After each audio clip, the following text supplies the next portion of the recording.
All right, folks, welcome back to our next installment of Tips for Tuesday. I have a few requests to go over what it should look like for an overhead position when doing overhead squats. So here's the situation. In the gym here, we do two types of programming here. We have a performance group and a fitness group. Our performance group will do overhead squats and snatches and such on regular occasion. Our fitness group, for overhead squats, we tend not to prescribe that type of exercise. And that's because for the general population, the majority of them are lacking shoulder mobility and range of motion and T-spine mobility and range of motion. So we have them work on that in class, and then in order to eventually build into their ability to be able to hold an overhead squat position. So when you do front squats and back squats, you may look perfect, really good range of motion, really good technique, but once you get into an overhead squat position, even with just a PVC pipe, so no load, it really exploits your lack of range of motion mobility in certain areas. And actually, for a lot of years now, we as clinicians, so physical therapists and athletic trainers, we've used the overhead squat with a PVC stick as a method, as a diagnostic tool to assess range of motion and mobility throughout the body. It's a great head-to-toe assessment to see, if you have some calf restrictions, shoulder restrictions, whatever it may be. All right, so today's episode is going to focus on upper extremity, mainly T-spine, shoulder mobility. We've covered this in a lot of other episodes before this, mainly for pressing type of activities, but not so much for overhead squat. All right, so what should it look like? All right, so with a PVC pipe, when you're going overhead with a bar for overhead squat snatch technique, you want to get a snatch grip, which typically looks like what we coach is take the bar or the pipe, put it at your crease of your hips where you bend, and then take your arms all the way out to the side, all right, to where your elbows are fully extended. And that is your grip right there. And you want the bar or the pipe into the center of the palm. And you don't want your wrist extended or flexed. You want them in a neutral position. A lot of people complain about the grip on the overhead squat hurting their wrist. And that's because we'll see them get into this position here with their wrist, and they need to do this because they lack mobility downstream. So what they'll do is make up for that in their wrist by getting into a position like this. But you actually want to look like this. Okay, so shoulder-wise, here's what we want to look like. You want to take those shoulders and you want to pretend that the PVC pipe is an immovable object. So picture it as the floor when you do squats, and we talk about the technique of screwing your feet into the floor before you screw your squat and turn your knees out. Same thing, let's picture the PVC pipe as the floor. All right, so it's a movable object. I want to take my shoulders and I want to screw them in like this. So this is called external rotation of the shoulder. What that means is if you're facing forward like you are now through the camera, you can see the front part of my armpit. All right, so you want to see the front part of my armpit, and you want your elbow pointing down towards the floor. In other words, what we don't want to see is internal rotation. This is what it looks like right here. And essentially, when you get into internal rotation, you're almost dislocating the glenohumeral joint here in the shoulder.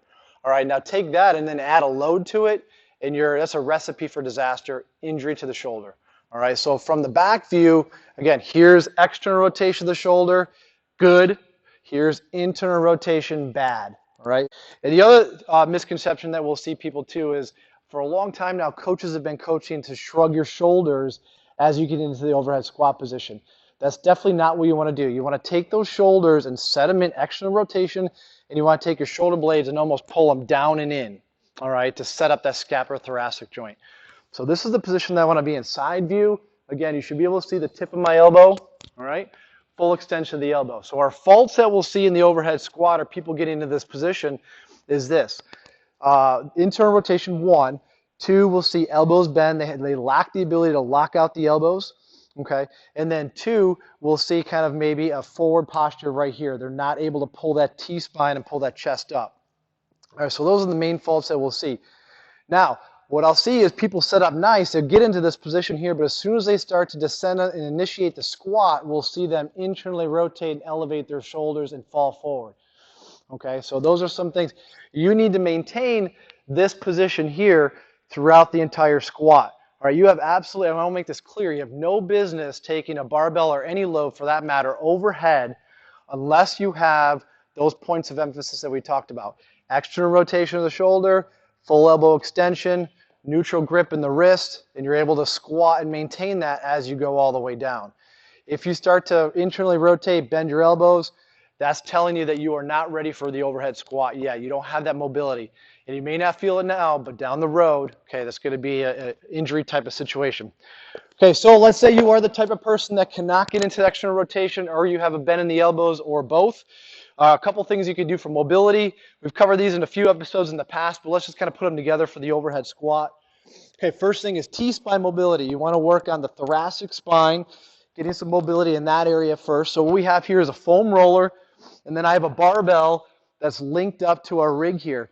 So you're going to take your T-spine, lay it across the foam roll, grab your barbell, okay, in the overhead squat position, and then get into that externally rotated position with the shoulders. So you're going to take your shoulders, you're going to screw them in like this, all right, and then take a deep breath in.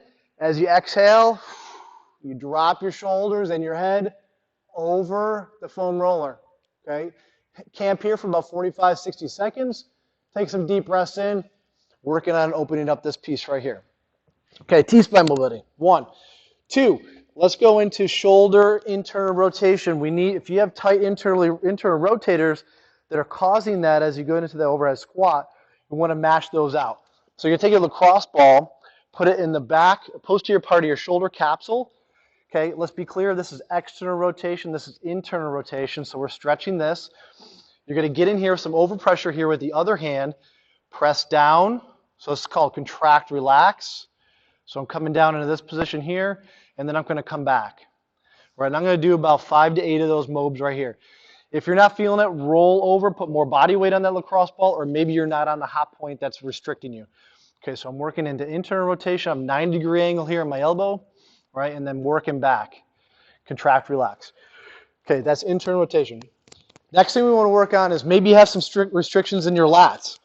Okay, your lats can actually pull you down and cause elbow flexion and internal rotation. So if we want to work on some lats, we'll take our supernova here, or we can use a lacrosse ball, we can use softballs, whatever you have at your disposal.